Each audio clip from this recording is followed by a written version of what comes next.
Hey, it's Carrie Ann from Everything Mom, and I must apologize. It's been a while since I've been on, but I wanted to come on, one, to let you know why I haven't been here. I actually haven't been able to do as much video as I was hoping to do lately, and that's because things have sort of changed for me, at least temporarily. It's almost as if I've returned to work, which I must admit I was a little hesitant at the time because it would be something very different from what I was doing, but I did take it on. And just to share with you sort of these 10 things that I have sort of discovered or have come up since moving from working at home to working in an office. And I want to share them with you in case you happen to be in that position or thinking about that idea about returning to work or entering the workforce. Number one, don't start in the winter. You go into the office by the time you leave your house and it's dark, and then when you're leaving the office to come home, it's dark. You started in sort of a spring or summer, even fall, when the daytime hours are longer. Leaving at 5 o'clock to go home, it doesn't feel like nighttime. Like, it feels like you still have part of the day to spend with your family and get things done that you want to get done, versus 5 o'clock in the winter months feels as though you should be going home and saying goodnight to the kids and turning in for the evening. Two is adjusting to the time that you won't have with the kids. When I worked from home, I would be there when they came home. I could be there to answer questions about homework or just talk about what they did at school, and it was still daylight out. So now, if I don't leave the office till say 5 o'clock, and with transit and everything, by the time I get home, you get home and it's time for dinner. After dinner, then you sort of rotate right into the whole bedtime routine and getting the kids to bed on time. And there's going to be some adjustment to missing that time you had with the kids. Three, downloading. There are probably tasks that you do when you work from home. You're doing your work task, but you're also probably doing household things. So you might be tossing a load of laundry. You could, prepare something for dinner later that evening, even run out and do an errand. In the office, you'll find you don't have that time in the middle of your day, and you probably don't want to come home and fill your evening time with those tasks as well. So by downloading, I mean you have to if they're not already, get your family more involved with the household, how the household operates. Whether it is helping to do the laundry or wash up the dishes, get their lunch ready, all of these things that I think when you're in the house you may take for granted that you can help out and the kids can help you do it, now become things that you look at the kids to take more responsibility for. The household is something that everyone in the family is part of, and it shouldn't just be mom or dad's role to ensure things get done. The kids should take some responsibility in ensuring that the household runs smoothly, as smoothly as a household with kids can. And what those tasks are really depends on, your kids' age and their abilities, and how you want to divvy it up. 4, have faith in your husband or your spouse or your partner or whoever is in your household. And it may sound simple to say, yeah, great, he's going to do that. But if you do things a certain way, if you like things done a certain way, how stuff is tidied in the house or how you handle homework being done, have faith that they're going to do it, and understand that they're probably going to do things a little differently. If it really is fundamentally an issue, then you can have a conversation beforehand to explain how you have done things. But I think you're going to give yourself more aggravation and stress by worrying about how your husband is monitoring the kids' homework. 5, being understanding too that your family is also adjusting to this change, and you might have people behaving a little differently just because they haven't figured out how to to handle the change. Six, yeah, I'm already on 2 hands. Reevaluate your wardrobe, because when you work from home, it doesn't really matter what you wear: a sweatshirt, sweatpants, maybe even pajamas, especially if you're not taking your kids to school anymore. But going to the office, depending on where you work, there may be a dress code in place, there may be an assumed dress code in place.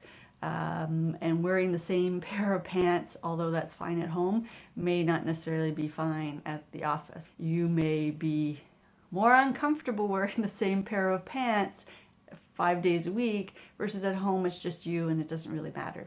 Yeah, it's got a coffee stain on it. Who's going to see it? It's just you versus the office. 7, lunch will be lunch. It is an allowed break. Somehow in the office environment, you give your permission to take, but when you're at home, you don't, because that load of laundry ate into your working time, so now you have to make up for it by working through lunch. 8, I think I'm at 8. Talking with other adults. Now, I like to consider myself a bit of an introvert. I prefer, working on my own. I'll even wear headphones when writing downstairs without listening to anything, just for the pure silence. Working from home, my water cooler was social media, which is great, but I find for me anyways, it's very hard to walk away from that social media water cooler versus at the office. These people also have to do their work. So everybody talks, they share their joke, they make a comment, and then they go back to work. So I don't think I would have been a person to have said, yes, I need that adult interaction. There is something nice about interrupting a day with some sort of office joke or casual conversation. So, my fingers here. 9 is how easy it is to just fall into place. It's sort of like when you were in school and you watched, soaps, and you got into them, and then you're out of school and you're working, and soaps, you didn't watch them because you just didn't have time, and then you had a sick day, and you would catch up, and it was sort of like it could be years from watching a particular soap that was on TV, and you would tune it in. Like, it's as if there was no 2-year gap, as if everything, like, you just turned it off yesterday and you turned it on today. Everything kind of just flows. And that's what I found. Process of being in the office and how the different teams work together and getting things done, and it sort of just fell back into place, which is sort of reassuring when you've been out of the office for so long. You'll have this fear or concern about, oh, what's it going to be like? I've been out for so long. Are people going to be able to tell that I've been out for so long? Am I going to feel sort of outdated in this area? 10. Self-sufficiency. I know I talked in my last vlog about the dealing with grief, and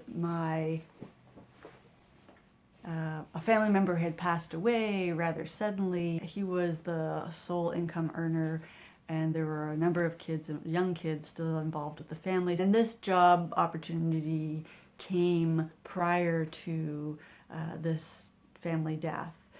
But afterwards, I was sort of grateful in the sense that should something like that happen in my house, I had something in place that I could, survive a bit on with my kids.